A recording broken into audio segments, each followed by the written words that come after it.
Bismillahirrahmanirrahim. Assalamu alaykum. Hürmetlik ata-analar şunaqla omaq farzandlarimiz Güzel Dinin programımızın 15. sanaga kelganlarni qizg'in qarshi olamiz. Kamina Abdullah Yalqun şunaqla kichik diktorimiz Qizil Yopirmoqdan hammanglarga o'tliq salom, Allohning salomi, rahmati, barakati sizlarga bo'lsin. Hammanglarga ma'lumki biz bu programmamizda Mening Güzel Dinim nomli kitobni diqqatingizga sunib kelyapmiz. Inshaalloh bugun yana biz o'tgan soatda kep to'xtagan yerimizda davomlashtiramiz, shu yerda boshlab davomlashtiramiz. Ya'ni biz namoz bobidan chiqib ketmadik. Biz sahviy sajdasiga kelgandik. O'sha yerdan boshlab diqqatingizga sunamiz.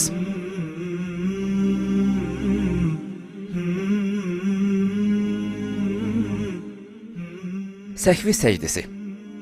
Sahviy sajdasi degan nima? Sahviy sajdasi unutish yoki xatolashish sajdasi deganlikdir. Namozda xatolashib yoki unutib namozni buzmaydigan darajada bir savallik sodir qilib qo'ysak, sahviy sajdasi qilishimiz kerak.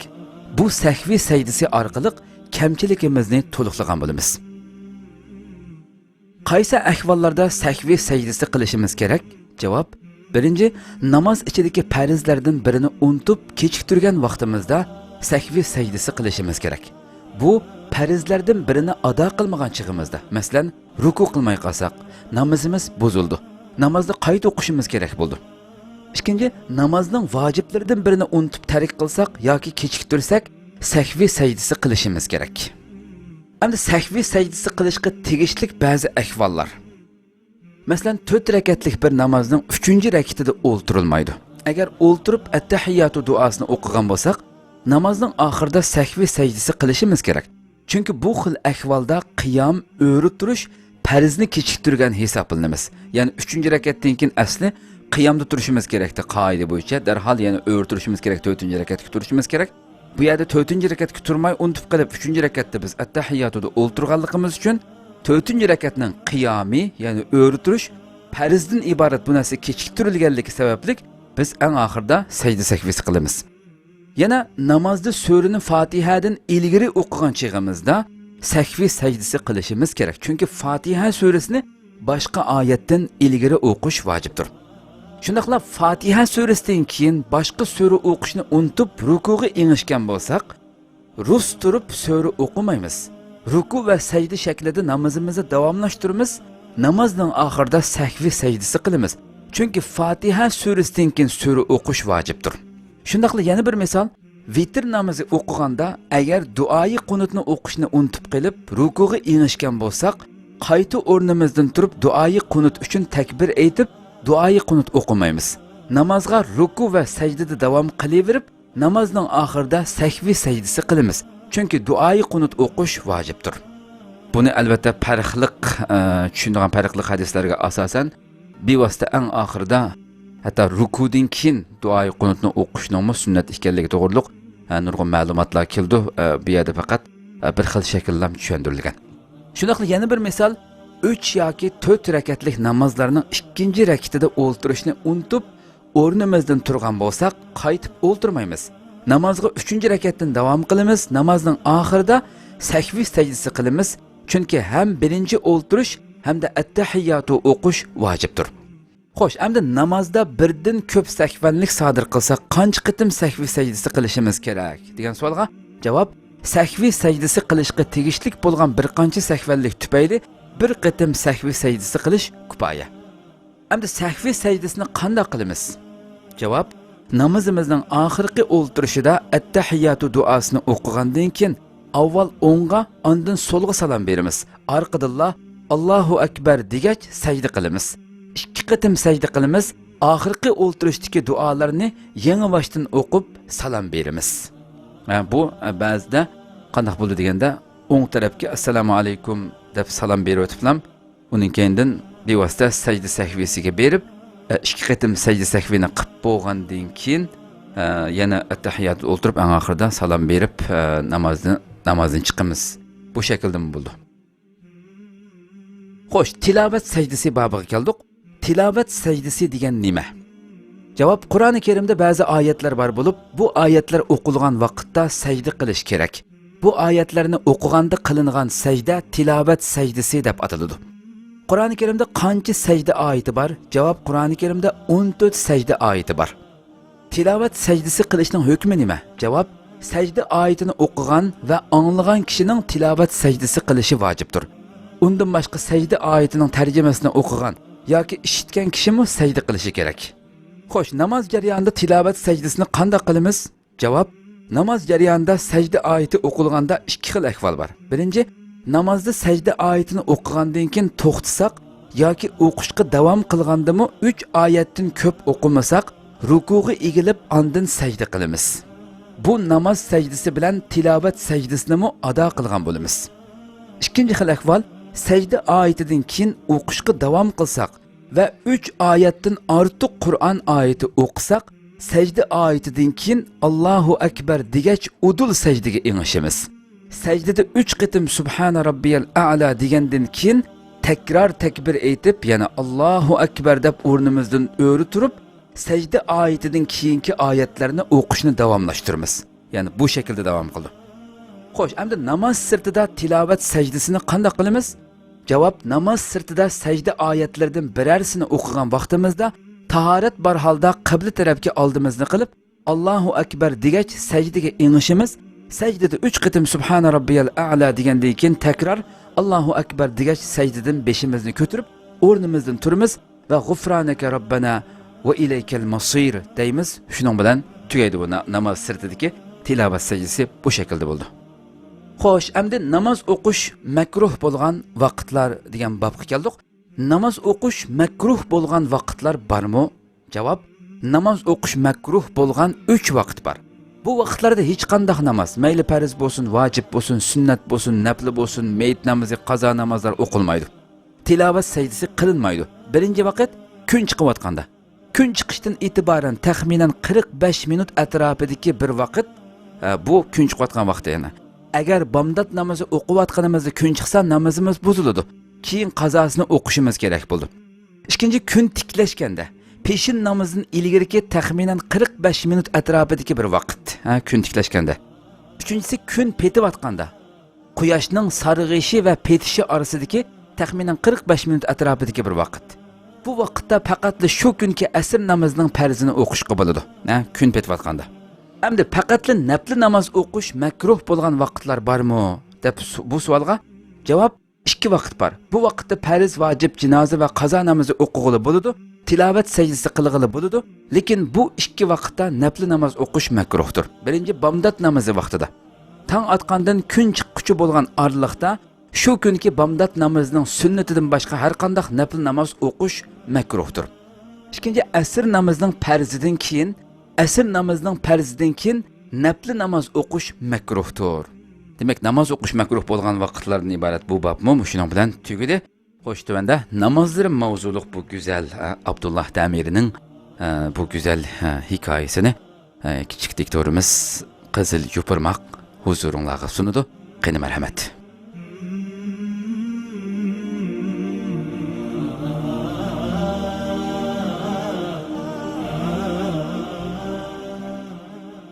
Namazlarım.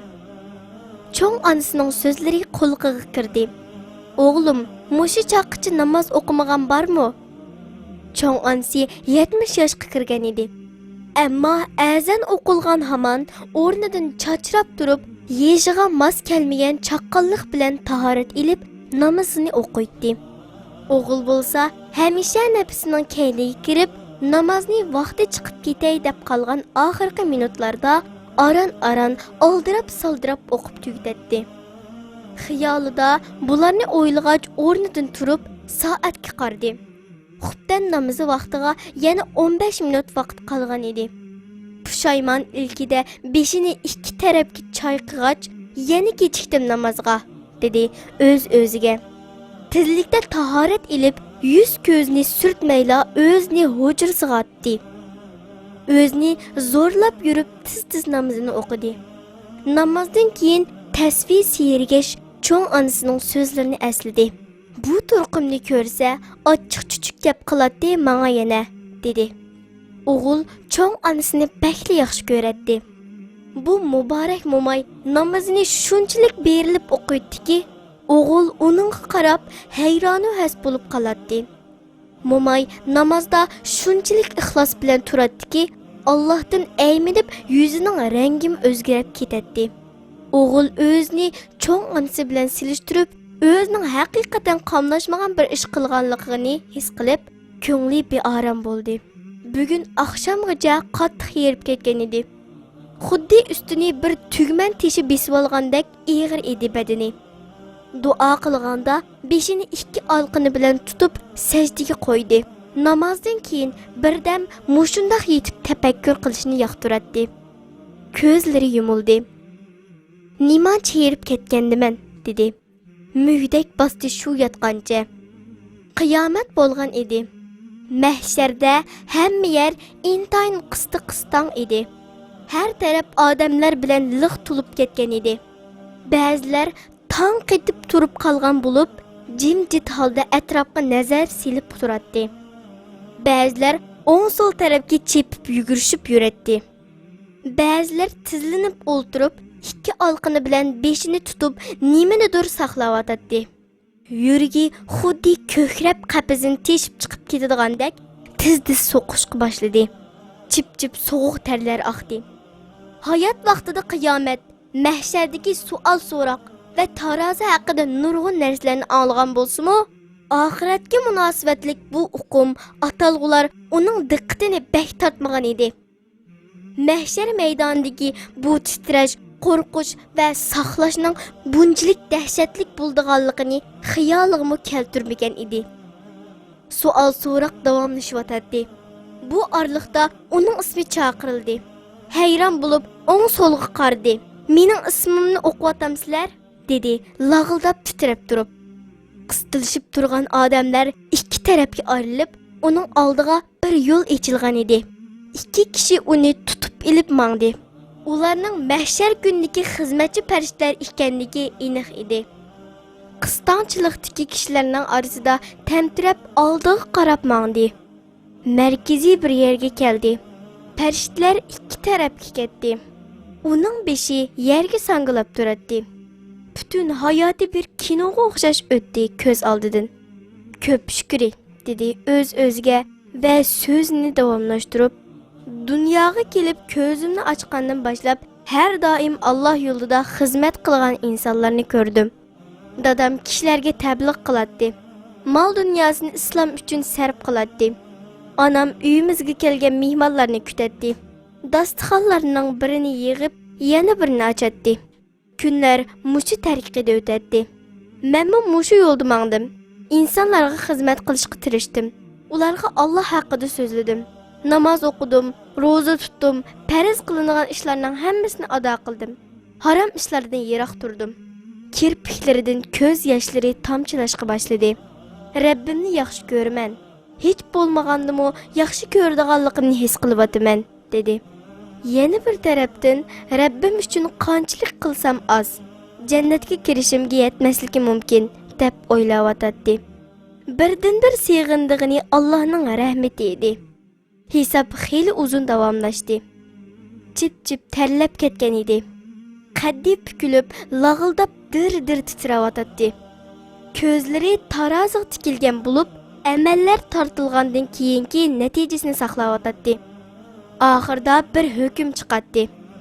Mas'ul farishtalar qo'lida bir qog'ozni tutib, mahshar maydonida yig'ilib turgan xaloyiq tarafga keldi.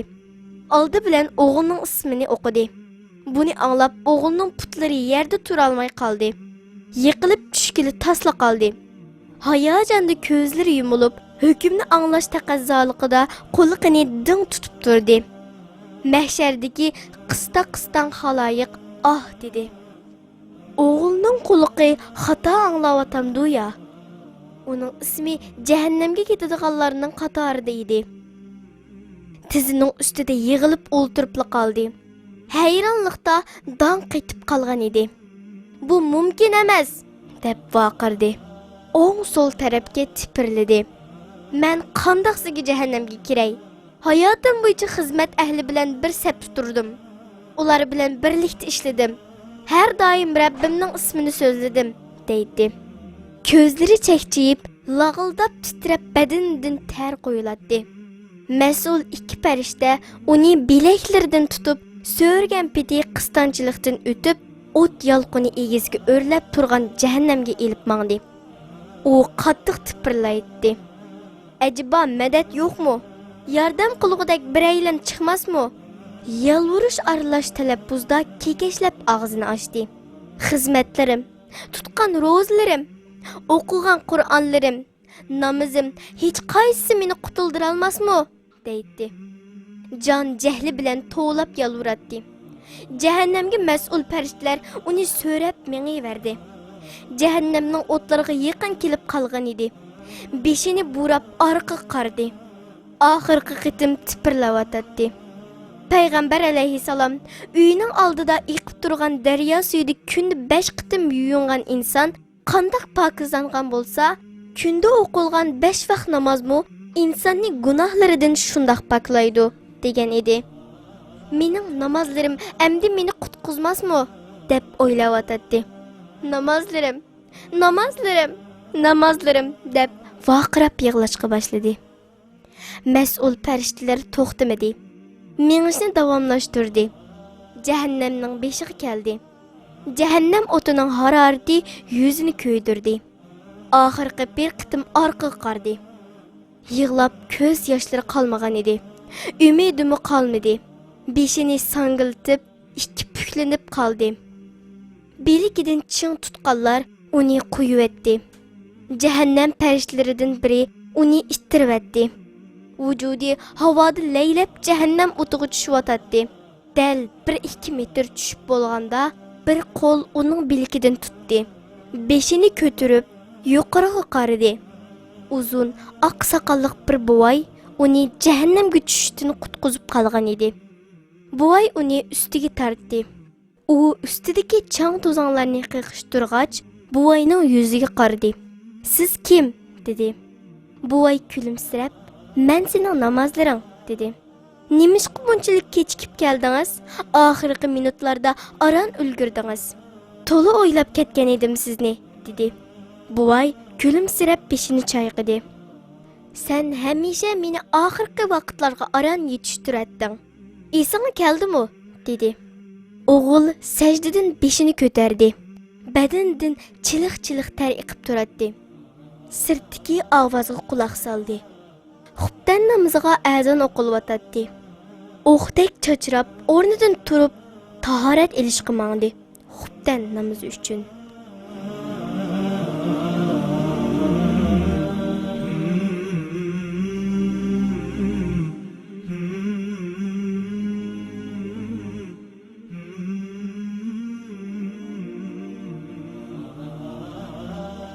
Payg'ambar alayhissalom namoz o'qishni bak yaxshi ko'radi. Payg'ambar alayhissalom namozni Alloh taolaga bo'lgan sevgi, muhabbat va itoatning bir ifodasi deb qaraganligi uchun namoz ko'zimning nuri deb atagan va namozni vaqtida ta'dil arkan bilan o'qishga intayin ahamiyat bergan edi. Namoz vaqti kelishi bilan namoz o'qishni yaxshi ko'radi. Namozni kechiktirishni yoqtirmaydi. Namozning dastlabki vaqtlarida Allohning rizosi, oxirgi vaqtlarida Allohning mag'firati bor degan edi. Buning bilan Allohning namozni vaqti kelishi bilan o'qigan bandalardan rozi bo'lganligini ta'kidlab, namozga sal qarab oxirgi vaqtida o'qiganlarni Allohning yanada mehr shafqati bilan afu qilganligini aytgan edi. Payg'ambar alayhissalom namoz vaqti kelishi bilan hamma ishni tashlab qo'yib Allohga yuzlanadi. Hazrat Oysha onamiz Payg'ambar alayhissalomning namozga turishi haqida mundaq degan: Rasululloh biz bilan paranglashadi.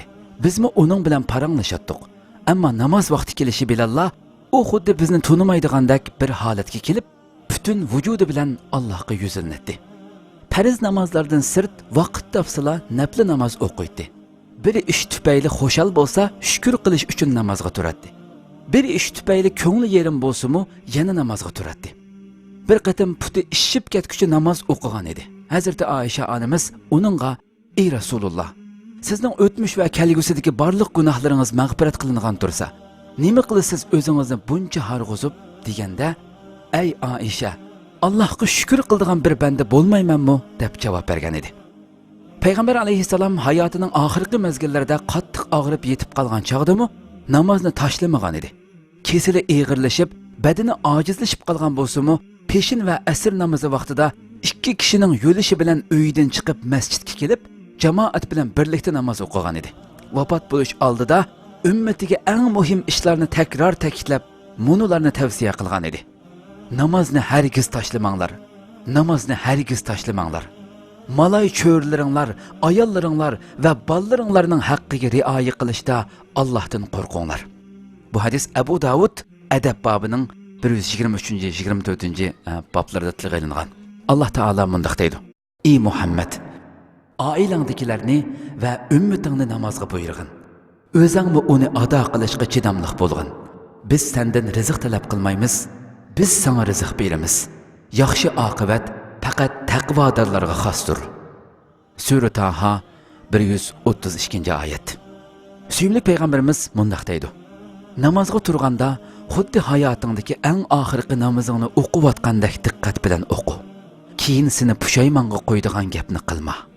Bu hadis Ibn Majahning Zuhud bobi 15-numurli hadis.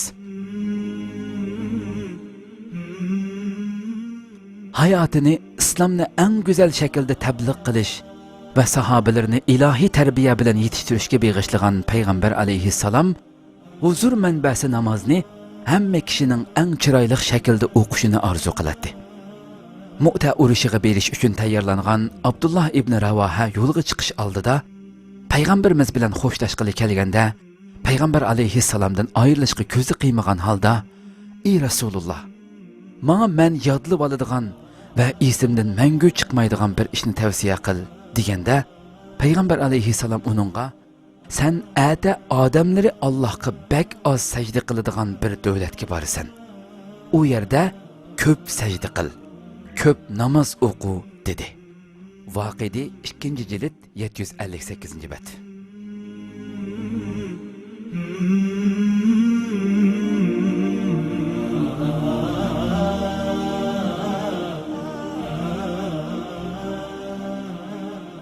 Hürmetli ata-onalar, shundoqla qadrlik, omaq suyumli farzandlarimiz, shunda qilib bugungi Go'zal Dina programmamizning 15-soni mushada oxirlashdi.